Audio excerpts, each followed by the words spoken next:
और तो आप लोग हमसे पूछेंगे आप लोग ने क्या किया है कांग्रेस ने, तो हम सब लोग हैं त्रिपुरा के। 88-93 का हमारा सरकार यहाँ पे था, तो वो टाइम पे करीबन 40,000 नौकरी हमने दिलाया था त्रिपुरा में। अभी आप बीजेपी से सवाल पूछो कितना नौकरी दिया है अभी तक। हमको ना ऐसे सीधा नहीं बोल करके किसी के ऊपर आरोप नहीं लगाने के, हम फैक्ट्स रख करके बोल रहा हूँ।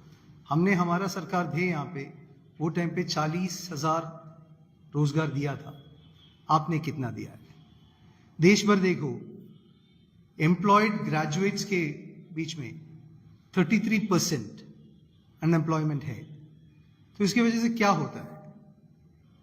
इसकी वजह से सामाजिक किया, हर साल में 2 करोड़ रोजगार प्रॉमिस किया था बीजेपी ने। 30,000 जॉब भी नहीं हो पा रहा है, या 30 लाख जॉब भी नहीं हो पा रहा है, तो फिर क्या बोल रहे हैं?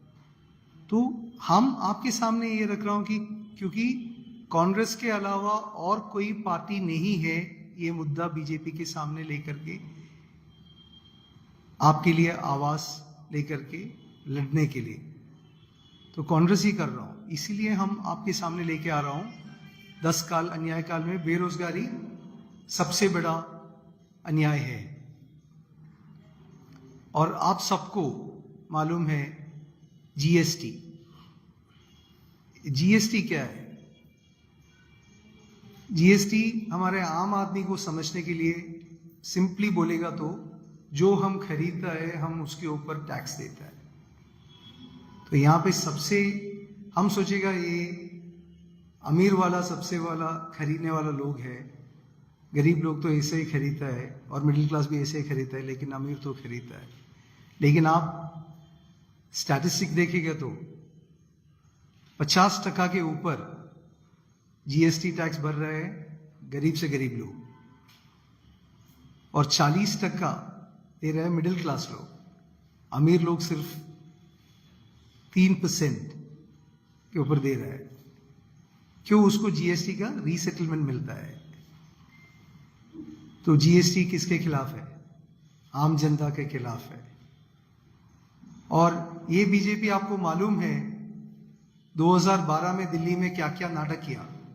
स्मृति ईरानी तो हर दिन रो रही थी गैस के प्राइस के ऊपर, और वो टाइम पे गैस का प्राइस कितना है, अभी का गैस का प्राइस कितना है, और वो स्मृति ईरानी अभी गायब है। मीडिया को देखने के टाइम पे वो मिलता भी नहीं है। मीनाक्षी लेखी तो दौड़ता है मीडिया को देखने से। पेट्रोल का भाव कितना है, डीजल का भाव कितना है? मैं इतना बता रहा हूं कि मैं जो भाषा में बोलता हूं वो आम जनता समझने के लिए बोल रहा हूं, क्योंकि हमारे घर चलाने के लिए जो चीजें हैं, चावल खरीदने का है, स्कूल फीस भरने का है, दाल खरीदने का है, हॉस्पिटल जाने का है, ये सब चीजों का भाव कितना हो गया और आपका सेविंग्स कितना है? और बीजेपी बोल रहा है हम सब कर रहे हैं देश के लिए। असलियत में क्या है? हमारा घर चलाने के लिए अभी कितना मुश्किल हो रहा है। ये सब रियलिटी आप लोगों के सामने हमको रखने का है। इसमें हमको पत्रकार लोगों की बहुत सपोर्ट की जरूरत है, क्योंकि ये लोगों तक पहुंचने का है, क्योंकि ये लोगों के लिए हम आवाज उठा रहा है।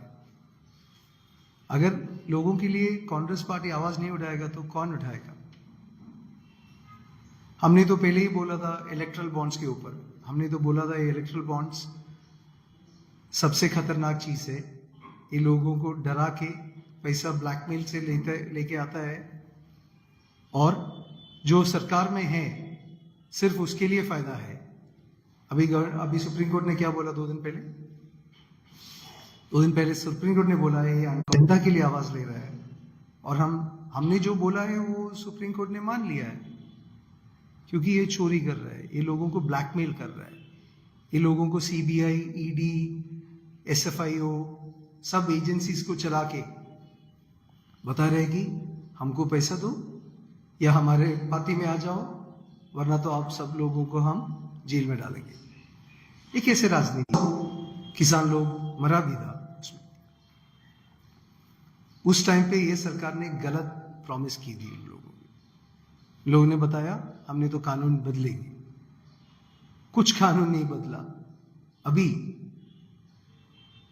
हमारे बॉर्डर पे भी इतना बड़ा आर्म्स नहीं लगाया है। हमारे किसान लोगों को दिल्ली पहुंचाने तक रोकने के लिए अपना ही प्रदेश में, अपना ही देश में, हरियाणा में किला लगाया है, टीयर गैस, पेलेट्स सब कर रहे हैं। और ये किसान लोग कौन है? हमारा पेट भरने के लिए हमारा अन्नदाता लोग हैं। ये कैसे राजनीति है? अगर ये अन्याय नहीं है तो क्या अन्याय है? और नारियों के ऊपर, औरतों के ऊपर 2022 में 31 के अलावा इस मार्केटिंग में कुछ दिल नहीं है या कुछ सच्चाई नहीं है। सिर्फ सोचता है लोगों को they have to make fools of the people and they have to come back to power. यही कर रहा है बीजेपी। और अभी दो टर्म हो गया है, तीसरा टर्म के लिए आ रहा है, चुनाव के लिए आ रहा है।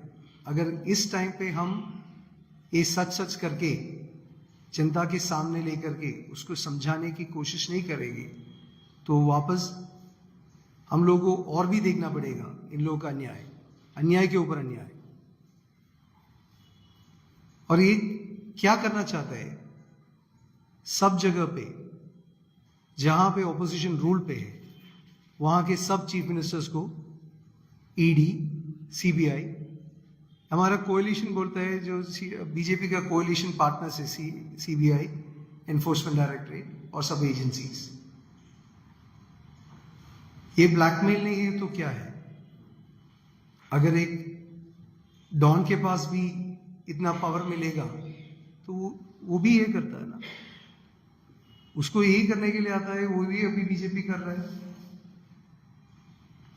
और अपना कास्ट सेंसस में जब कांग्रेस कास्ट सेंसस के लिए आवाज उठा रहा है, बीजेपी उसका विरोध कर रहा है। क्यों? क्योंकि सामाजिक अनीति है यहाँ पे। SC, ST, OBC के खिलाफ बहुत अनीति चल रहा है। क्यों चल रहा है? क्योंकि बीजेपी एक ऐसे पार्टी है, फैसिस्ट पार्टी है, उसको किसी और को कुछ नहीं देने का है। उसका एक ही मुद्दा है, गरीब को और गरीब बनाओ, लोग को पढ़ाई मत दे दो, रोजगारी मत दे दो, उसको बेरोजगार रखो और ये सब पोलराइजेशन के मामले में सबको एंगेज करो और वापस ये सब चोरी करके वापस सत्ते पे आने के लिए। तो ये सब अन्याय के खिलाफ हम आवाज नहीं उठाएंगे तो कौन आवाज उठाएंगे? इसलिए तो हमारा लीडर राहुल गांधी भारत जोड़ो न्याय यात्रा पूरा नॉर्थ ईस्ट से शुरू किया है और मुंबई तक पहुंच रहा है। और इसमें हमको जनता की सपोर्ट चाहिए, जनता के पास ये संदेश जाना चाहिए और ये मुद्दा हमको जनता के सामने रखने का है। हमारे पास पूरा डिटेल्स है इसमें। ये सब पत्रकार प्राइम मिनिस्टर का दोस्त है। जब कांग्रेस के राज में ना लाइसेंस राज के ऊपर ये सब लोग चलता था, लेकिन कांग्रेस के राज में आप देखो, हम ये सब अन्याय आपके सामने रखने के टाइम पे आप लोग पूछेंगे कांग्रेस ने क्या किया है। आप देखो BFSI sector, banking financial services insurance sector किसने ओपन किया है? टेलीकॉम सेक्टर किसने ओपन किया है?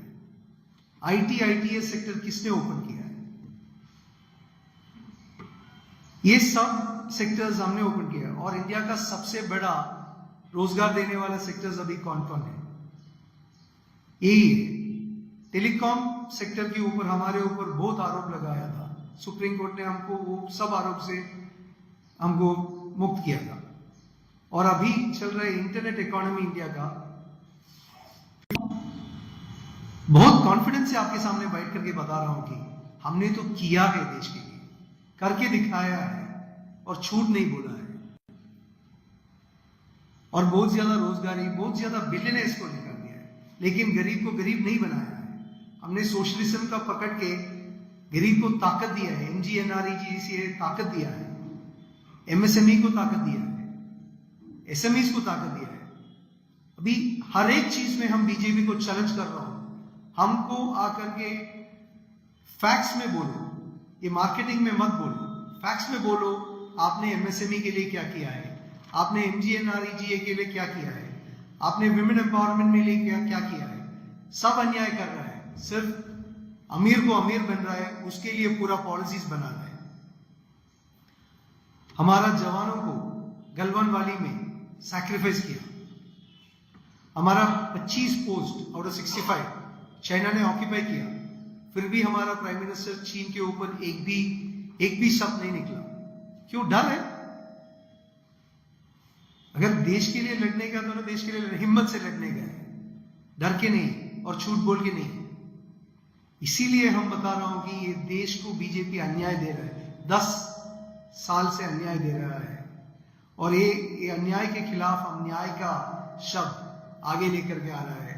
और हमको ये शब्द हर एक प्रदेश में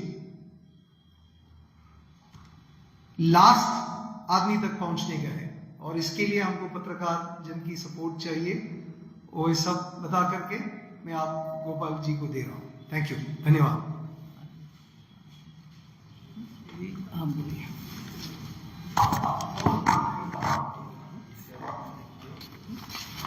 Good afternoon, all of my friends, journalists, and print media and electronic journalists friends. Today, our AICC observer, Mr. Mehdi Anthony Lee, and our Congress President, State Congress President Ashish Ji, and Probity spokesman is here, and other leaders, Mahila Congress and Congress leaders are there. Now, we welcome Mr. Anthony Ji. He has come. He is in charge of the Northeast, except Assam. And the program taken by our High Command, that is legal guarantee for MSP after India formed government at center. Modi promised before 2014 what he is now denying. 10 years of Annayakal, backbreaking price rise, highest unemployment, and etc. Now, Congress, you know, Congress is the oldest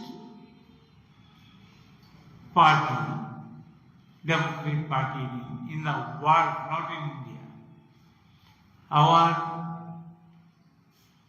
This is 138 years running. What Congress promises, Congress used to do in all the states throughout the nation. Now, as for example,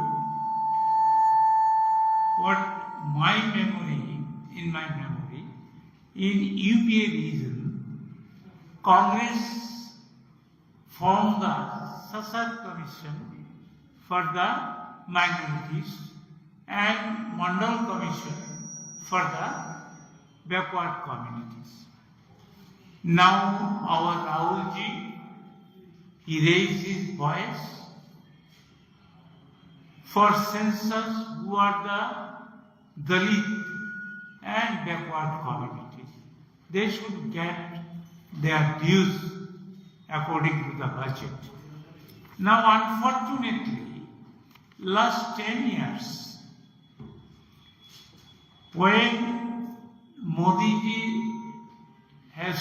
had taken over the charges as Prime Minister, the term law of the central government was only 55 lakhs crores.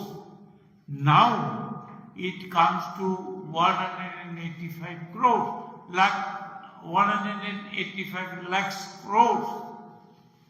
Then Modi ji, he has kept the Sachar Commission report and Mandal Commission report in the freeze. Due to that, the Dalit minorities are suffering a lot. Moreover, in the after independence, out of last 45 years, this current year is the highest unemployment problem.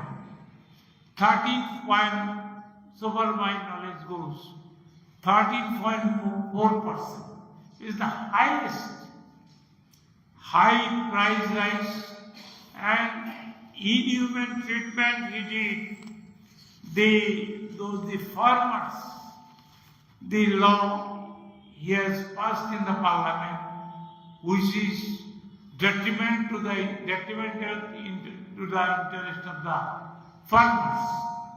Farmers made the agitation they did in and around Delhi, and Modi ji used like as Russia is using in Ukraine. He has used water cannon, he has used the tear gas, everything.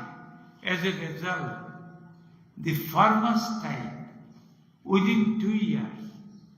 More than 2,000 farmers died in the agitation. This is unfortunate. It is a shame for activities by the Modi government. Now they are trying to pass this period because according to them, more than 30 lakhs this back-end port in the central government, more than 70 lakhs back-end in the railway, they are not fulfilled. Last 10 years, though Modi ji promised every year 2 crores employment would be given to the unemployed youth. But during these 10 years, more than 90 lakhs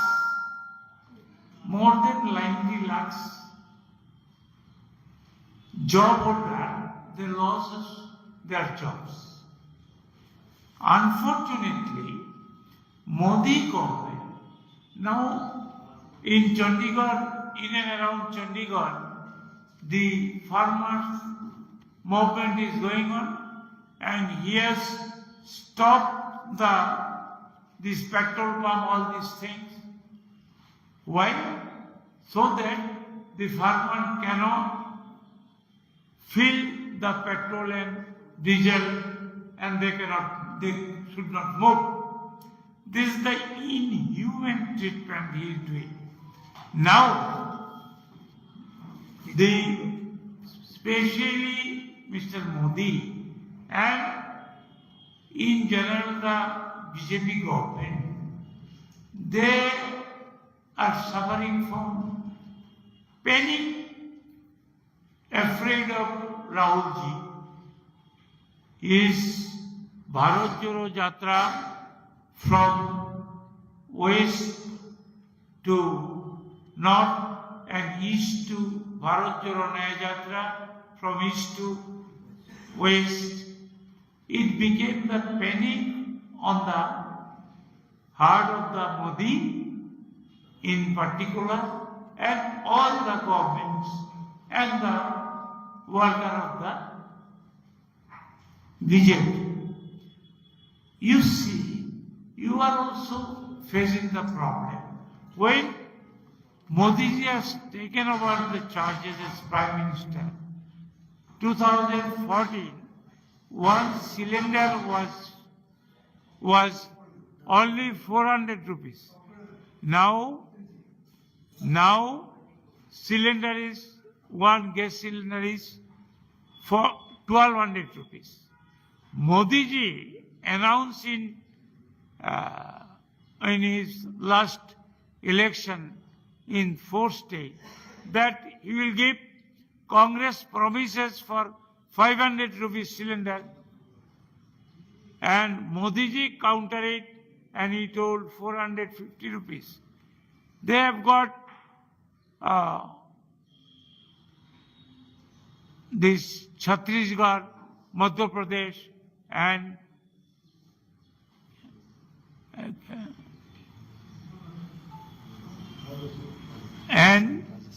Rajasthan.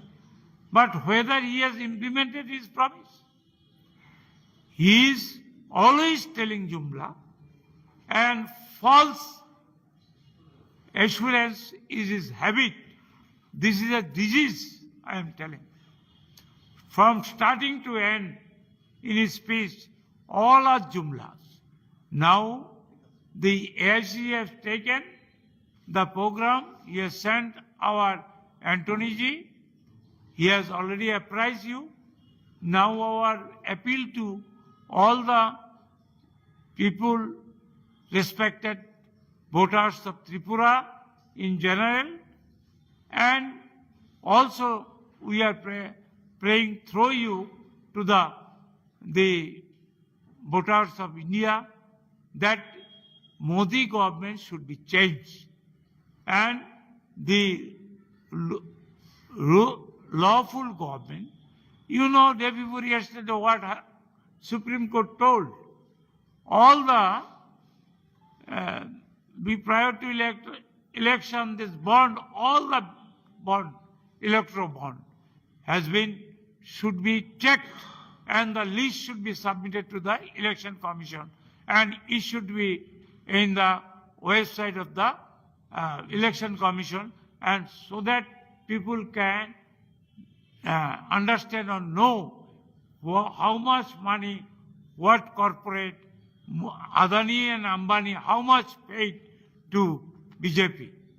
Then you know this is in the next forthcoming election, in general election, our firm conviction, we have got firm conviction that people of India will give their verdict against this lawlessness of Modi regime, and they will support the India. Thank you. And with a sentence, I'm concluding it. On 15th of February, our leader Rahul Gandhi has made a promise of giving MSP to the farmers the moment India Alliance is elected to power, as well as on the caste census. अभी हमारा ये promise Tripura के जनता के सामने रख रहा हूं, और उनके सामने ये अन्याय का पूरा अन्याय जिस लोगों के बीच हो रहा है बीजेपी सरकार के द्वारा, वो भी हम आपके सामने रख रहा हूं, सोचने के लिए रिक्वेस्ट कर रहा हूं, और सोचने के बाद आने वाला लोकसभा चुनाव में कांग्रेस को वोट देने के लिए रिक्वेस्ट कर रहा हूं, क्योंकि हमने तो न्याय दिया है पहले, और वापस हमने ये तो प्रॉमिस दे रहा हूं कि हम वापस आने से हम जनता को न्याय देंगे। ये करके हम हमारा प्रेस कॉन्फ्रेंस क्लोज कर रहा हूं। Any questions we can take it.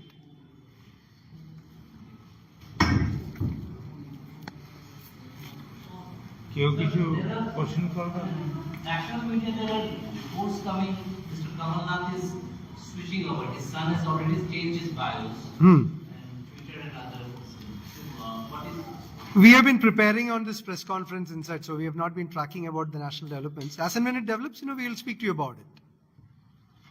Don't you think that would be Too early to comment on it. No, if we cannot speculate like the media, so we will speak about it once a news is confirmed. So inputs are coming? that's okay. That's media inputs. We don't have a confirmed input. That is, social media or any media inputs. We will not speak on a media speculation. We will speak, when things are clear, firm. One question is about Rahul Gandhi Priyanka Gandhi was supposed to come to Tripura, keeping the previous assembly election, none of the Congress leaders have visited. Both are So, don't you think that is a negative campaign. message about Congress? That's a Tripura question. I'll request the PCC president to answer that question for you. No.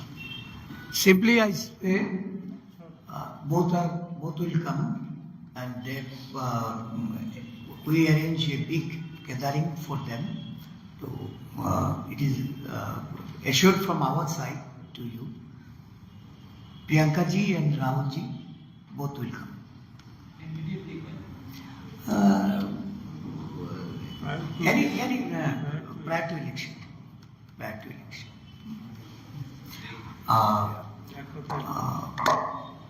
একটু জুড়তে চাই, ম্যাথজি এই 10 বছরে সারা দেশের যে চিত্র, এটা উনি আপনাদের সামনে রেখেছেন। এই দেশের সাথে আমাদের রাজ্যের পরিস্থিতিও ঠিক তথ্যই বলছে। এটা বেরোজগারি বা বেকারদের কর্মসংস্থানের প্রশ্নে বলুন, আমাদের রাজ্যের যারা শ্রমিক, কৃষক, আমাদের রাজ্যের মহিলাদের ক্ষেত্রে সর্বত্র একটা অরাজক পরিস্থিতি, অগণতান্ত্রিক, অসাংবিধানিক, রাজনৈতিকভাবে যেমন দুরাচার, অর্থনৈতিকভাবে দুর্নীতি এবং সংঘবদ্ধ দুর্নীতি আজকে সারা রাজ্যের প্রশাসনে এটা পরিলক্ষিত হচ্ছে। সুশাসনের কথা বলে সারা রাজ্য জুড়ে পঞ্চায়েত স্তর থেকে প্রতিটা প্রতিষ্ঠানে দুর্নীতি যেমন জাঁকিয়ে বসেছে, মানুষের কর্মসংস্থান নিয়ে একটা সরকার উদাসীনতা, কেন্দ্রীয় প্রকল্পগুলির সঠিক বাস্তবায়নের ক্ষেত্রে চূড়ান্ত রাজনৈতিক দলবাজি এবং সারা রাজ্য জুড়ে একটা আইন শৃঙ্খলা জনিত যে নিরাপত্তাহীনতার থেকে শুরু করে মহিলাদের উপর নির্যাতন, নানা ধরনের আইনি ব্যর্থতা, এটা বারংবার আমরা এটা তুলে ধরেছি। আজও বলতে চাই এই রাজ্যকে নেশামুক্ত করার কথা বলে রাজ্য জুড়ে যে নেশার অবাধ বাণিজ্যের প্রসার ঘটছে, শাসক দলের নেতা কর্মীদের থেকে শুরু করে এমনকি যারা এই রাজ্যের নির্বাচিত জনপ্রতিনিধি হয়ে শাসক দলের বিভিন্ন দায়িত্বে আছেন, তাদের কথাও শোনা যায়, বিভিন্ন গণমাধ্যমেও উঠে আসছে, বিভিন্ন আন্তর্জাতিক স্তরেও এই ধরনের চিঠি চালাচালি করে এই নেশা প্রচারের বা নেশাকে এই রাজ্যে করিডোর হিসেবে ব্যবহার করে বাণিজ্যিক লাভালাভের প্রশ্নে তাদের যুক্ত থাকার ঘটনা, এগুলি সর্বজন বিদিত। তো স্বাভাবিকভাবেই যুব সমাজের দৃষ্টি ঘুরিয়ে দেওয়ার জন্য অবাধ নেশার সঙ্গে যুক্ত করে এই রাজ্যটাকে যারা সুশাসনের নামে পরিচালনা করতে চাইছে, আগামী দিন এই রাজ্যে মানুষ পরিবর্তনের জন্য এই 10 সাল কেন্দ্রীয় সরকার, রাজ্যের প্রায় 6 বছর, এই যে ডাবল ইঞ্জিন, এই ডাবল ইঞ্জিনের বিরুদ্ধে মানুষকে সোচ্চার করতে হবে। তাদের জাগরণ তৈরি করে পার্লামেন্ট নির্বাচনে আমাদের যারা গণদেবতা, তাদের মূল্যবান ভোট, যাদের ভোটের মাধ্যমে একটা সরকার পরিবর্তন হয়, সুশাসন প্রতিষ্ঠিত হয়, গণতন্ত্রের পথে একটা দেশ পরিচালিত হয়, সংবিধান মান্যতা পায়, এই ধরনের একটা সরকার প্রতিষ্ঠা করার লক্ষ্যে রাহুল গান্ধীর যে নায়ক যাত্রা, এই যাত্রা সফলতা লাভ করছে এবং দলে দলে মানুষ সমর্থনে এগিয়ে আসছে। আমাদের রাজ্যেও তার প্রতিফলন আমরা পরিলক্ষিত করছি। অচিরেই আমরা রাহুলজিকে নিয়ে এবং আমাদের নেত্রী প্রিয়াঙ্কাজিকে নিয়ে এই রাজ্যে আমরা কর্মসূচি আমরা সংগঠিত করব জনগণের দ্বার প্রান্তে। আমরা আমাদের কংগ্রেস দলের তরফ থেকে এই বক্তব্য আমরা তুলে ধরব। ধন্যবাদ। कुछ दिन पहले राम मंदिर प्रतिष्ठा हुआ जो उत्तर प्रदेश में इलेक्शन के 2-3 महीने पहले ऐसा मंदिर हुआ है। इसमें क्या आपको बीजेपी का कोई फायदा होगा व कांग्रेस का कोई नुकसान होगा कि ऐसा मंदिर करेगा? आपको क्या लगता है 2-3 महीने पहले एक ऐसा उद्घाटन हुआ है, आपको क्या लगता है इसमें कोई प्रभाव पड़ेगा क्या? राम मंदिर को लेकर ये स्पष्ट है, मंदिर तो भगवान का है, बीजेपी का नहीं है। मंदिर या मोस्क या चर्च वो इन सब में भगवान है, वो कोई राजनीतिक पार्टी का नहीं है। किसी ने वो लेकर के उसमें से फायदा उठाने के लिए कोशिश किया है। जनता तो अंत नहीं है, जनता भी सोचता है। तो हम कांग्रेस पार्टी उस बारे में बहुत स्पष्ट है, हम सब मंदिर मोस्क चर्च को रेस्पेक्ट करता है, हर एक विश्वास को रेस्पेक्ट करता है। हमारा सेक्युलर अप्रोच में हर एक विश्वास को हम एक्सेप्ट करता है, रेस्पेक्ट करता है, उसमें हमको कोई शक नहीं है उसके ऊपर। बीजेपी कुछ राजनीति के लिए कर रहे हैं, जनता वो समझता है, हमारे लिए वो कोई तकलीफ की बात नहीं है, हमारे लिए वो कुछ प्रॉब्लम नहीं है, क्योंकि हम लोगों का फेथ को मानता है, लोगों का फेथ को रेस्पेक्ट करता है। और हमारा इसमें सेक्युलरिज्म एक अच्छा सा बहुत इंपॉर्टेंट वैल्यू है हमारा, तो हमको इसमें कुछ सोचने का नहीं है। बीजेपी उसका फायदा उठाने की कोशिश कर रहे हैं, वो उनका प्रॉब्लम है, हमारा नहीं है, जनता समझता है। राजनीति करना नहीं है, या भक्ति राम होना चाहिए। और कुछ Sir, you repeatedly have said one thing. BJP is going for what propaganda. So, do you think that Congress have the issue? Since you claim all this development issue started from the time of the Congress. Congress has given right to education, right to food, and other things. But despite that, why do not you get the advantage of it? मैं- When is the way? आपने अच्छा सवाल पूछा। अगर हमने आप लोगों को भरा हुआ टैक्स, वो इनकम टैक्स है, जीएसटी है, सर्विस टैक्स है, जो भी है, वो हमारा पिक्चर लगा करके सेल्फी लगाने के लिए बता रहा हूं। वो रेलवे स्टेशन में कितना करोड़ों का है वो सेल्फी प्रोजेक्ट, आपका ही पैसा है, हमारा नहीं है, आपका ही पैसा है। आपका ही पैसा लेकर के आपको उल्लू बना रहा है और बता रहे हैं डेवलपमेंट कर रहा है। BJP is making a fool out of the people by telling lies, blatant lies to them. They are taking the tax money of the people, doing a lot of this marketing, say from G20. Tell me one thing where a rural India, small city or a village benefits with the G20 advertisement. You think. You say that no, we have politics. You think. And then you say, how will a rural India, a small village, will benefit of a G20 advertisement with Modi's picture there? Why do you need a Modi's picture in all the petrol pumps? Why do you need a Modi's picture in all the railway stations? It's whose money? Congress under the leadership of Dr. Manmohan Singh, Sonia Gandhi, and all leaders, Rahul Gandhi, we are very clear that we don't want to do marketing with people's money. Let it put for the service of the people. So people are falling for marketing, then people have to think. You all are learned and educated people. Why don't you think? How you counter it?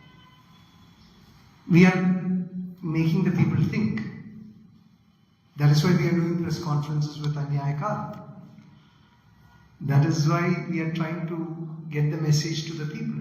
हम सब इसीलिए हम आप लोगों से request कर रहा हूं, हर एक प्रदेश में अपना लास्ट आदमी तक ये पहुंचने के लिए हमको आपकी सपोर्ट चाहिए, क्योंकि हमारा संदेश पहुंच नहीं गया। Thank you. Anything else? Thank you, धन्यवाद। क्या आपका भी सपना है कि आपका बच्चा मेडिकल फील्ड में जाए, लेकिन आपको ये समझ नहीं आ रहा कि आपके बच्चे के लिए कौन सा इंस्टीट्यूट बेस्ट रहेगा। आपकी इस परेशानी का समाधान हमारे पास है। आप आज ही अपने बच्चे को जीटी इंस्टीट्यूट में एडमिशन दिला दो। यहाँ आपको मेडिकल के कोर्स कराए जाते हैं, जैसे operation theatre technology, medical lab technology, radiology technicians, dialysis technicians आदि। यहाँ आपको डिग्री और डिप्लोमा कोर्सेज भी मिल जाते हैं और ये यूजीसी अप्रूव्ड है। अधिक जानकारी के लिए स्क्रीन पर दिए नंबर पर कॉल करो या एड्रेस पर विजिट करो।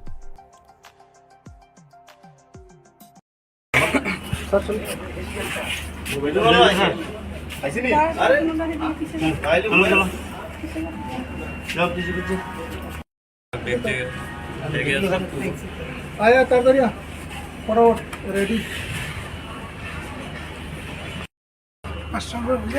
একটু স্যার একটু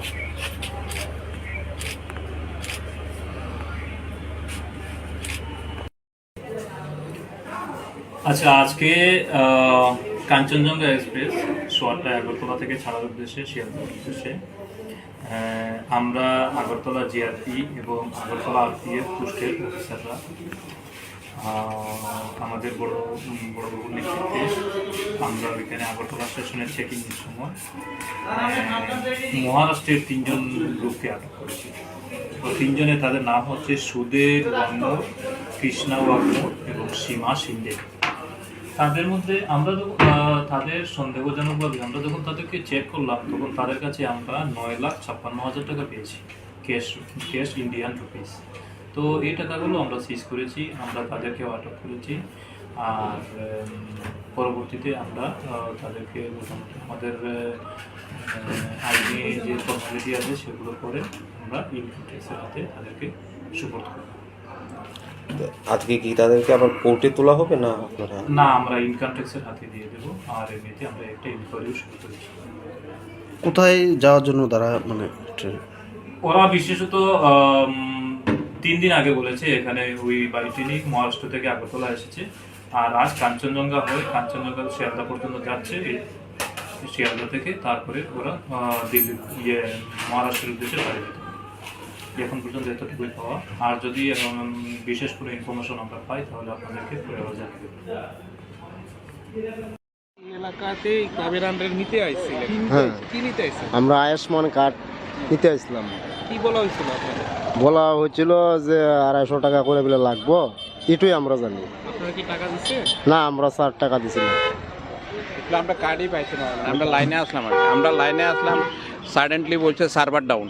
কিন্তু অ্যাকচুয়ালি পরে যেটা আমার মনে হয়েছে এটা সার্ভার ডাউন না, এটা মানে মনোপলিটেড সার্ভার ডাউন। আপনার এই তথ্যটা কোথা থেকে পেয়েছেন যে আজকের ডেটে আসে আপনাদের? একজন ফোন করেছিল সকালবেলা যে আধার কার্ডের জন্য 9টার সময় নিবেদিতা ক্লাবে আসার জন্য। আপনি কোথা থেকে এসেছেন? আমাদের রামনগর সাথে। পরবর্তী সময় এসে কি দেখলেন? না, আমি জাস্ট এসেছিলাম, আমি দেখেছি আমি লাইনে দাঁড়িয়েছি। লাইন যখন মোটামুটি মনে করেন 15-20 জনের পেছনে, তখন বলছে সার্ভার ডাউন। না, এখানে অ্যাকচুয়ালি একটা কমপ্লেন এসছে যে এখানে মানে এই পিএমজে বা সিএমজে কার্ড করছে, পার হেড ₹250 রাখছে। তো এটা তো আমরা চক আউট করেছি, আমরা ward wise free of cost করব। আর সিইসিকে এখন আমরা দিই নাই। তো এটা যেভাবে করছে সেটা ইলিগেল। মানে সিএসসিরও একটা রেট আছে সরকারি নির্ধারিত, সেটা ₹30। তাও এটা সিএসসিতে বসে করবে, নির্দিষ্ট ডেজিগনেটেড প্লেস আছে সিএসসির, তো সেখানে বসে করবে। এখানে আমাদের কাছে একটা কমপ্লেন এসছে যে এখানে মানে পিএমজিআই বা সিএমজিআই কার্ড করছেন, 250 করে উনি রাখছেন। তার জন্য আমরা আমাদের এখানে আসা এবং আমরা ওনার বিরুদ্ধে থানায় মামলা করব। যিনি করছিলেন উনি কি আপনাদের অধিকারের বা অধীনে কি ছিলেন? না, আমাদের অধীনে ছিলেন না। ওই ওনার টাকা তো উনি কই বাবুল রায় চৌধুরী, ওই উনি কি টিটিসিএল এর কোন সংস্থা? না, কোনো সংস্থার না। হ্যাঁ, উনি জেনারেল পাবলিক। উনি আগে কাজ করতেন, ওনার বিষয়টা জানা আছে কোন সাইটে বা কীভাবে করতে লাগে। তো সেক্ষেত্রে এখন উনি এখানে অবৈধভাবে করছেন, তার জন্য আমাদের এই আশা। এবং আমরা এই ক্ষেত্রে পুলিশ ফাইল করব। এবং জনগণের উদ্দেশ্যে বলতে চাই, আমরা ওয়ার্ড ওয়াইজ শুরু হবে, ফ্রি অফ কস্ট, কোনো টাকা লাগবে না। এবং গ্রাম পঞ্চায়েত ভিত্তিক মানে বিডিওরা শিডিউল বানাচ্ছেন এবং প্রত্যেকটা গ্রাম পঞ্চায়েতে হবে সিএচও, মানে যে কমিউনিটি হেলথ অফিসার, উনি এটার দায়িত্বে থাকবেন। গাইডলাইন অলরেডি দিয়ে দেওয়া হচ্ছে। তো সেক্ষেত্রে কোনো জনগণ যাতে বিভ্রান্ত না হন, আপনারা ফ্রি অফ কস্ট পাবেন। যেখানে মাননীয় মুখ্যমন্ত্রী এত বড় একটা স্কিম লঞ্চ করেছেন, চিফ মিনিস্টার জন আরোগ্য যোজনা, বাকিটা আমরা কার্ড পেতে আপনাদের কোনো ধরনের অসুবিধা হবে না। আজকের দিনে যাদের কাছ থেকে ভুয়োভাবে এইসব টাকা নেওয়া হয়েছে, যতজনের কাছ থেকে, পরবর্তী সময় টাকাগুলো কি করা হবে?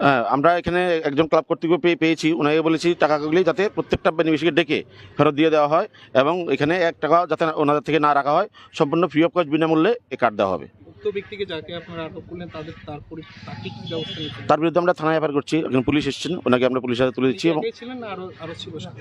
না, উনি একই ছিলেন।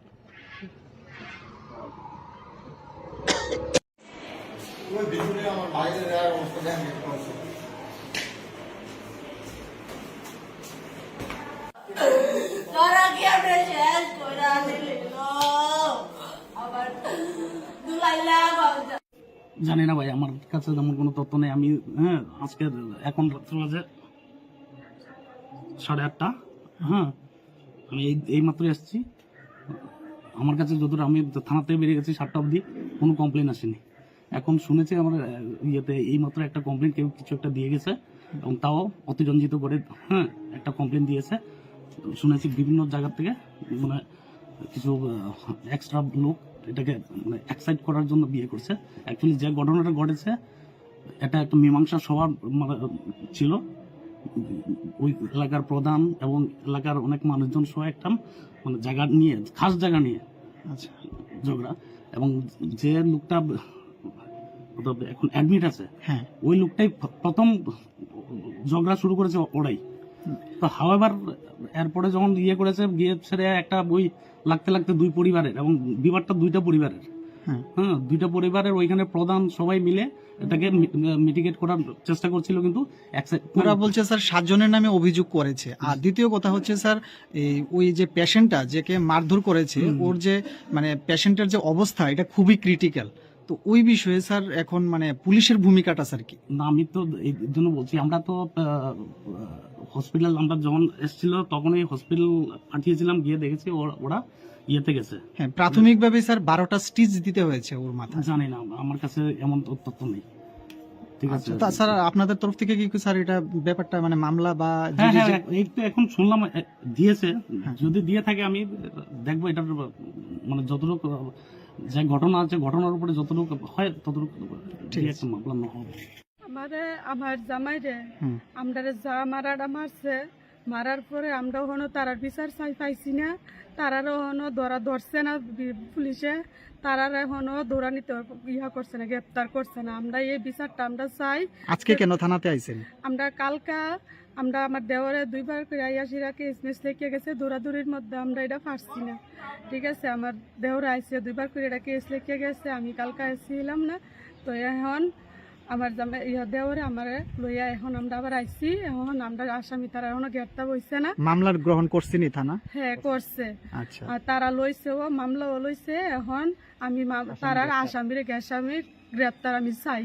এখন রোগীর অবস্থা এখন কেমন, কোথায় আছে? না, আমার রোগী আমার ভালো না, আমার জামাই এখনো হসপিটাল পড়ে রইছে। কোনখানে, কোন হসপিটালে? আমরা আইছি মধুপুর ছিলাম, মধুপুর থেকে রেফার করছে আমরা এখন জিবি। আমার জামাই এখনো হসপিটাল রয়েছে। আমি আমার 2টা শিশু আলাইয়া আমার জামাইরা সহ লইয়া পড়ে রয়েছি। আমি মাত্র আমি আইছি থানার মধ্যে, এখন আমি তারা কমপ্লেন জানাইছি। আমি তারা মানুষ এখনো আমি পাইছি না, আমি আসামি এখনো পাইছি না। আসামিরা যেমন আমরা কঠিন শাস্তি চাই। তারা এই ঘটনার, এই গতদিনের এই ঘটনার মূল নায়ককে? মূল নায়ক হইছে দুলাল মিয়ার পুতে আমার যা ইজ্জত করছে, কাপড় চোপড় কইলা মইলা আমার মাছ একটা মারামারও মারছে। বেশি হয়েছে দুলাল মিয়া, শাহজাহান মিয়া, আর দুলাল মিয়া 2 পুত, কামাল মিয়া, ইতানে সব তারা গ্রুপ মিললা 2 গাড়ি বইরা দাউদ মাউ লইয়া লাড়ি মাড়ি লই আইছে। আমি কঠিন শাস্তি চাই তারার কাছে। আমি তারার কাছে আমার জামাই রক্তের বিচার চাই তারার। আমি আর কিছু চাই না আপনাদের কাছে। भारत माता की, भारत माता की, भारत माता की। आज के इस महाअधिवेशन में हम सबके बीच में उपस्थित हम सबके सम्माननीय और देश के यशस्वी प्रधानमंत्री आदरणीय श्री नरेंद्र मोदी जी, मंच पर विराजमान भारतीय जनता पार्टी का संसदीय बोर्ड के सभी सदस्यगण, मंच पर विराजमान सभी मुख्यमंत्रीगण, उप मुख्यमंत्रीगण, हमारे राष्ट्रीय पदाधिकारीगण और यहां इतनी बड़ी संख्या में एकत्र आए देश के कोने कोने से हमारे महाअधिवेशन के सभी राष्ट्रीय परिषद के सदस्यगण, मीडिया के मेरे साथी, प्रिंट मीडिया और इलेक्ट्रॉनिक मीडिया के मेरे साथी, ये हम सबके लिए बहुत ही सौभाग्य की बात है कि हम इस महाअधिवेशन के चश्मदीद गवाह बन रहे हैं। यह हम सब के लिए बहुत ही सौभाग्य की बात है कि आज एक ऐसे माहौल में हम एकत्र आए हैं जहां हमें पीछे भी जीत दिखी है और आगे भी जीत आएगी, इस माहौल में हम आकर के एकत्र आए हैं।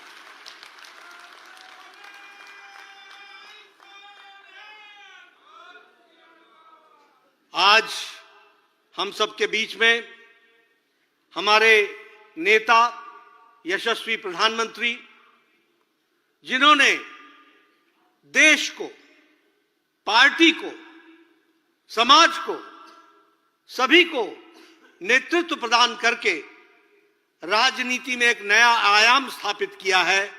सबसे पहले मैं अपने यशस्वी प्रधानमंत्री जी का तालियों की गड़गड़ाहट के साथ उनका स्वागत करता हूं, अभिनंदन करता हूं।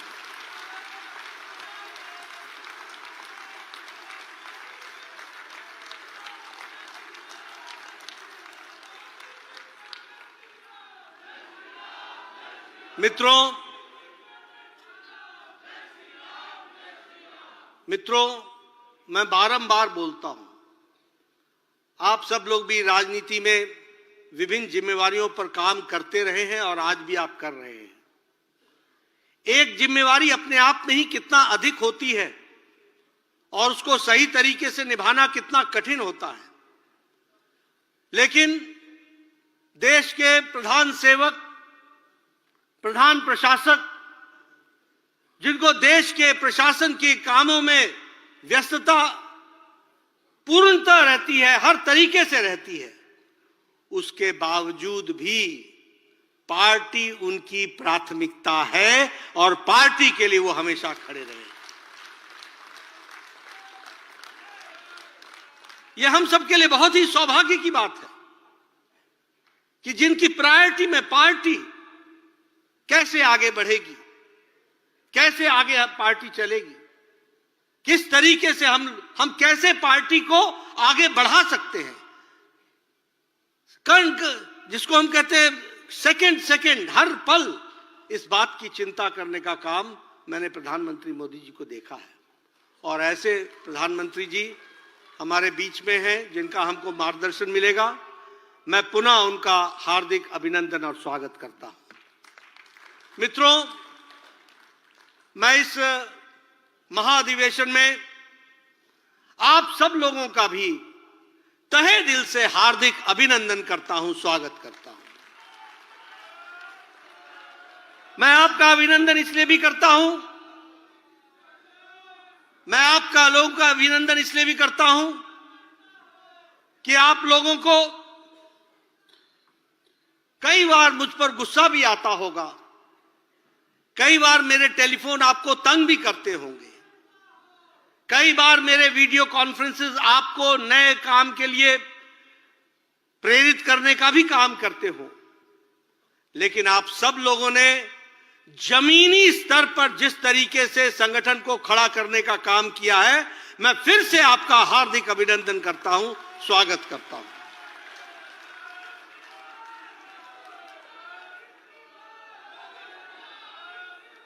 मित्रों 7 दशक के भारतीय जनसंघ और भारतीय जनता पार्टी के इतिहास में हमने हर कालखंड को देखा है। हमने संघर्ष का काल देखा, हमने जब हमारी उपेक्षा की जा रही थी वो काल भी देखा, हमने वो काल भी देखा जब हम जमानत बचाने के लिए चुनाव लड़ते थे, हमने इमरजेंसी भी देखी, संघर्ष भी देखा, हमने चुनाव में जीतने की प्रक्रिया, हारने और जीतने की प्रक्रिया भी देखी। लेकिन हम सबको बहुत ही खुशी है कि पिछला दशक जो गुजरा है वो प्रधानमंत्री मोदी जी के नेतृत्व में उपलब्धियों भरा है, उपलब्धियों से भरा हुआ है। ये हम सब के लिए बहुत ही खुशी का विषय है और बहुत ही खुशी के साथ मैं आप सबके साथ शेयर करता हूं। मित्रों, प्रधानमंत्री मोदी जी के नेतृत्व के कारण पार्टी की साख, पार्टी को लोगों ने आत्मसात और लोगों ने जिस तरीके से स्वीकारा है वह भी हम सबके सामने है। 2009 के चुनाव में भारतीय जनता पार्टी को जहां देश का 18.8% का समर्थन मिला था, वहीं 2014 में मोदी जी के नेतृत्व में भारतीय जनता पार्टी 31.3% पर पहुंच करके खड़ी है। और 2019 में हमने अपना ही रिकॉर्ड तोड़ा, जहां 282 से 303 सीटें आई, वहीं हम 31% से बढ़कर 37% हमारा वोट शेयर बढ़ा। यह भी हमको ध्यान रखना चाहिए। हमारी जीत की श्रृंखला लगी और हमने जीतने की जो पारी थी उसको खेलना शुरू किया। हमें याद है कि 30 साल बाद पूर्ण बहुमत की सरकार मोदी जी के नेतृत्व में 2014 में बनी और उसके बाद 5 साल बाद फिर से अगर कोई दोबारा सरकार पूर्ण बहुमत की बनी तो वो आदरणीय प्रधानमंत्री मोदी जी की बनी। वो भी हमको याद रखना चाहिए। मित्रों, आज हमें इस बात का भी फक्र है और हम गौरव महसूस करते हैं कि आज कभी हमारे 4 पीढ़ी जिन्होंने खपा दिया, वो इस दृश्य को देखने के लिए एक सपना होगा उनके लिए। आज हमारा अधिवेशन नहीं, महाधिवेशन हो जाता है। राष्ट्रीय परिषद नहीं, वो महाधिवेशन हो जाती है। और हमारा सम्मेलन नहीं, हमारा सम्मेलन सभा में, जनसभा में बदल जाती है। यह हमारी परिस्थिति आज आकर के खड़ी है और हम आज विश्व की सबसे बड़ी पार्टी बनकर के खड़े हुए हैं, वर्ल्ड्स लार्जेस्ट पॉलिटिकल पार्टी के रूप में खड़े हुए। 2014 से पहले हमारे सिर्फ 5 सरकारें थी, जहां 5 प्रदेशों में सरकारें थी और लंबे समय तक हम 5-6 पर रुके हुए थे। लेकिन 2014 के बाद आपको जानकर के खुशी होगी कि आज एनडीए की 17 प्रदेशों में सरकारें हैं और 12 प्रदेशों में विशुद्ध भारतीय जनता पार्टी की सरकार है। हम उस समय 2014 से पहले लगभग 17.5 की जनसंख्या का प्रतिनिधित्व करते थे। आज हम 58% की जनसंख्या पर प्रतिनिधित्व करते हैं। ये भारतीय जनता पार्टी की सरकारों का और आदरणीय प्रधानमंत्री मोदी जी के कारण हुआ है। आज अगर हम देखें तो अभी 2019 से मैं जीत की श्रृंखला आपके सामने रख रहा हूं। 2019 में और 19 के बाद जो हमारे 26 प्रदेशों में चुनाव हुए, उस 26 में से 16 प्रदेशों में भारतीय जनता पार्टी ने अपनी विशुद्ध सरकार बनाई है।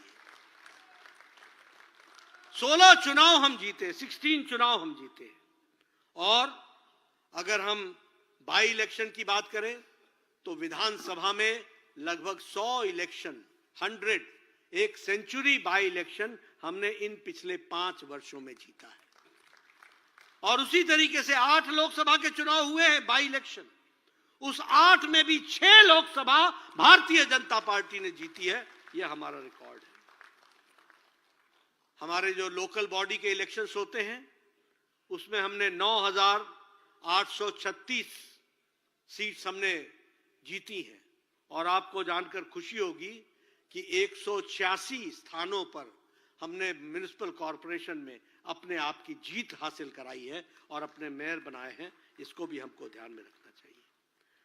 अगर हम असेंबली इलेक्शन की बात करें तो उत्तर प्रदेश में हम जहां 2017 में पूर्ण बहुमत में आए, वहीं हम 34 साल बाद फिर से दोबारा अगर कोई सरकार आई तो भारतीय जनता पार्टी की सरकार आई उत्तर प्रदेश में, हम दूसरी बार।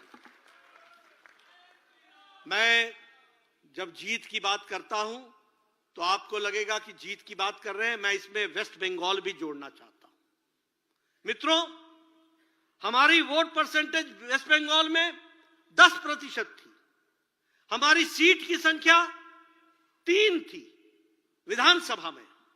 आज हमारी संख्या 77 चुनाव जीत करके आए और हमारी वोट शेयर 38.5% हुआ है।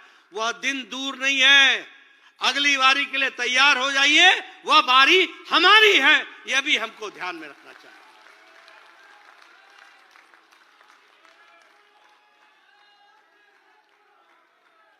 गुजरात में हम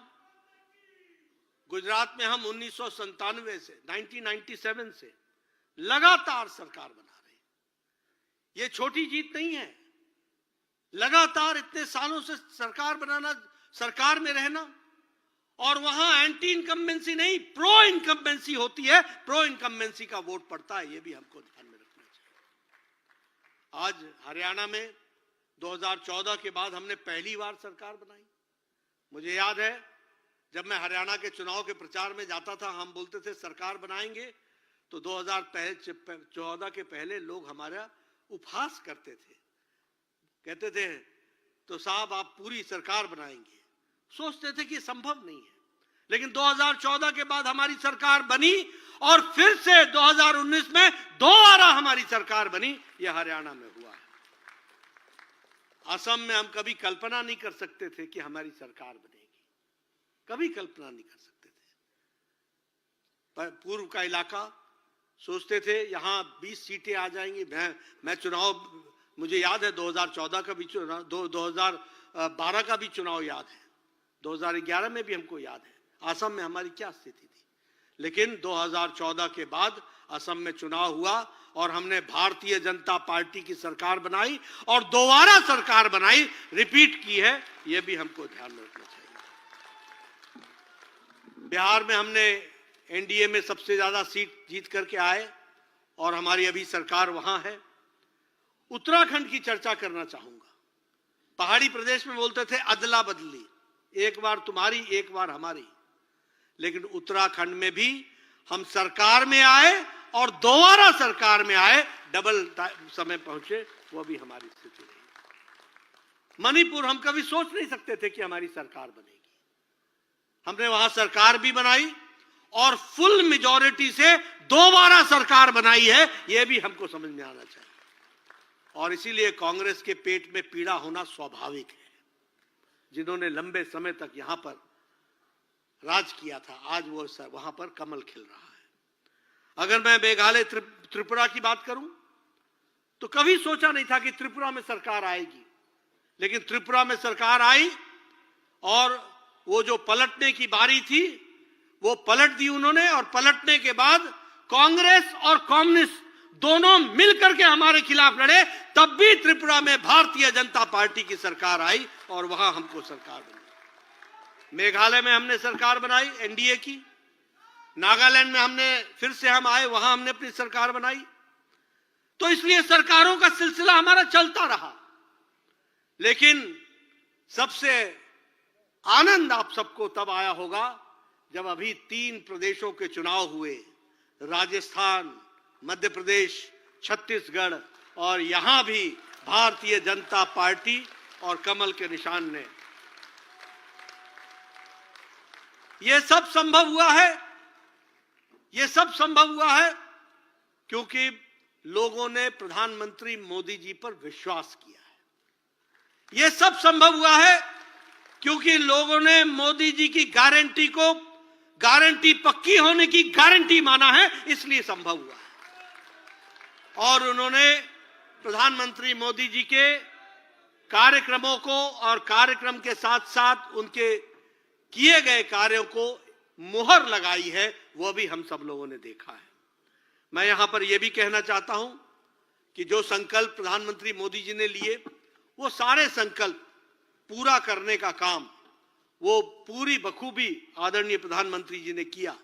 और उसी कारण से गांव को मजबूती आई, गरीबों को ताकत मिली, दलितों को सम्मान मिला, महिलाओं का सशक्तिकरण हुआ, किसानों को मुख्य धारा में शामिल किया और शोषित वंचितों को विश्वास पैदा हुआ कि अब वो शान से जी सकते हैं। यह परिस्थिति आकर के खड़ी हुई और इसलिए इन 3 चुनावों में भी हमको जीत हासिल हुई। जब मैं छत्तीसगढ़ की बात करता हूं, आप सब भी यहां बैठे हैं, आप सब हमसे पूछा करते थे छत्तीसगढ़ तो छोड़ दो, बाकी बताओ राजस्थान का क्या होगा और मध्य प्रदेश का क्या होगा? क्या यही भाषा नहीं थी क्या? ऐसे ही नहीं बोलते थे? वो तो गई, अब तो मध्य प्रदेश सोचो, अब तो राजस्थान सोचो।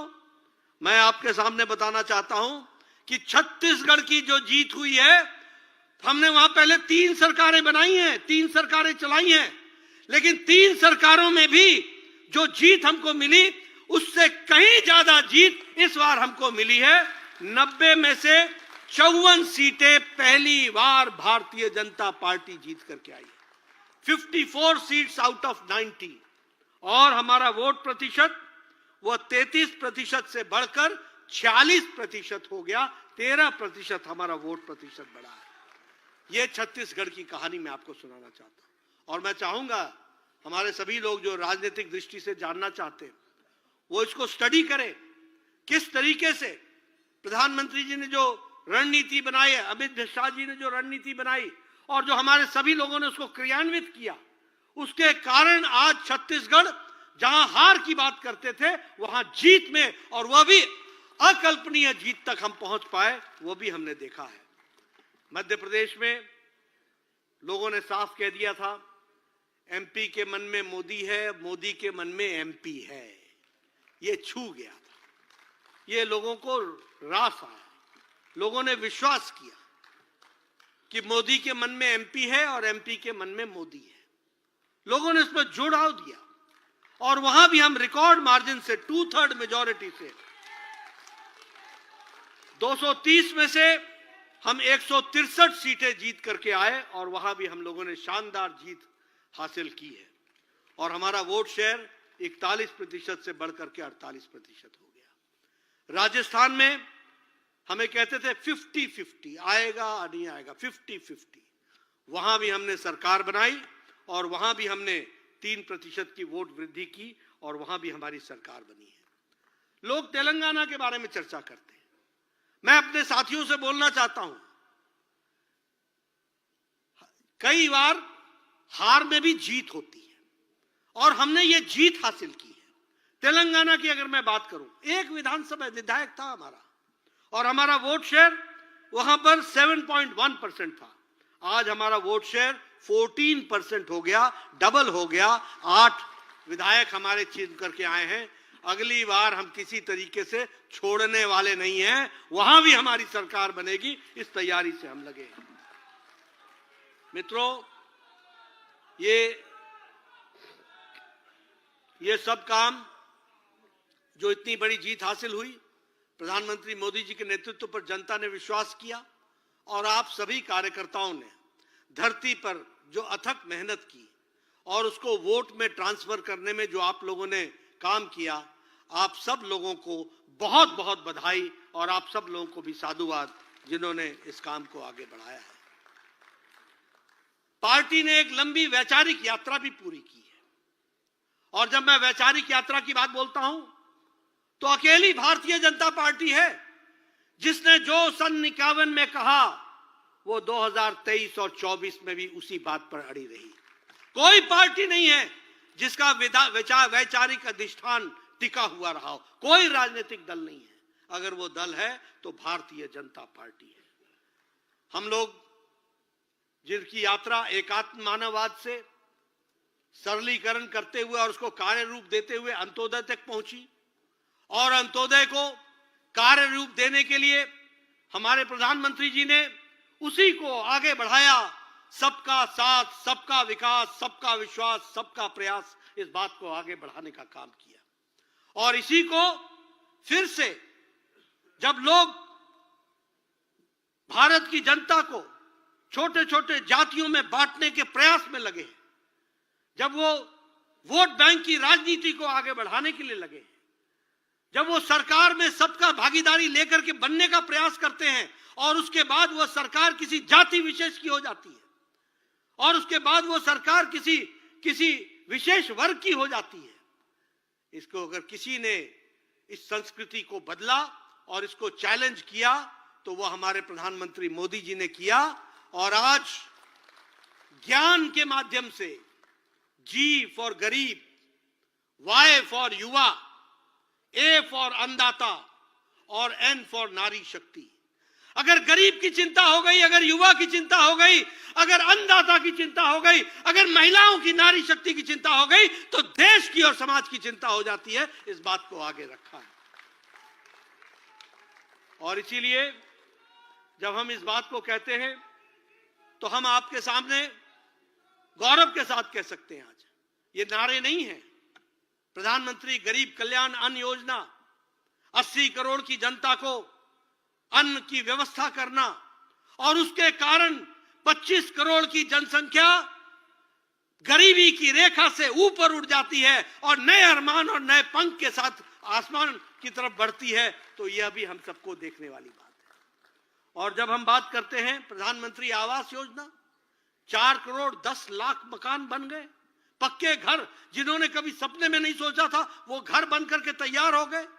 और आगे भी हम लोगों ने बड़ा लक्ष्य लेकर के प्रधानमंत्री जी चले हैं, ताकि कोई भी गरीब कच्चे मकान में ना रहे, उसको पक्की छत मिल सके, इसकी व्यवस्था की गई। आयुष्मान भारत योजना, इससे मुझे भी जुड़ने का मौका मिला।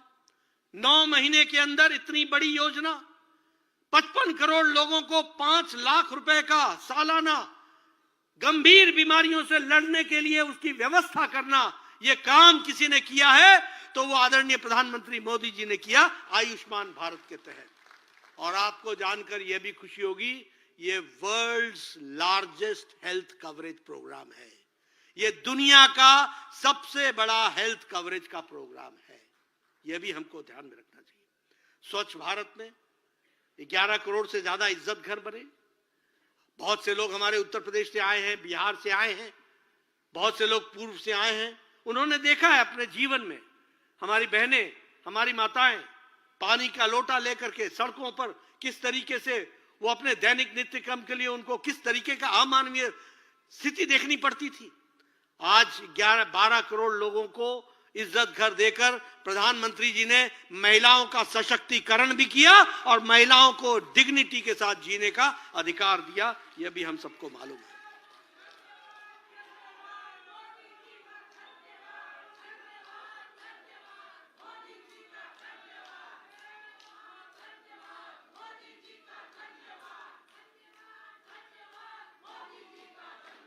उज्ज्वला योजना, उजाला योजना, मैं थोड़ा समय लेना चाहूंगा प्रधानमंत्री जी, लेकिन मैं बताना चाहता हूं, मैं गांव से, पहाड़ से आता हूं, मैं बार बार सुनाता हूं। हमारी बहनें सवेरे 5 बजे उठती थी, जंगलों में जाती थी, लकड़ियां काटती थी, लकड़ियां काट करके बोझा उठा करके घर पर लाती थी और फिर वो उसको चूल्हे को जलाती थी। फूकनी से लेकर के वो फूक फूक करके चूल्हा जलाती थी। 200 का सिगरेट का धुआं अपने छातियों पर लेती थी। यह समय भी हमने देखा है। लेकिन आज उज्ज्वला योजना में 11 करोड़ से ज्यादा बहनों को जिस तरीके से आज गैस का कनेक्शन मिला है, उनको जो सशक्तिकरण हुआ है, वो हम सब लोगों को एक तरीके से पूरी ताकत के साथ महिला सशक्तिकरण हुआ है। सौभाग्य योजना, 2 करोड़ 62 लाख लोगों का इलेक्ट्रिफिकेशन, 18,000 गांवों में बिजली पहुंचाना, ये बहुत बड़ी बात है।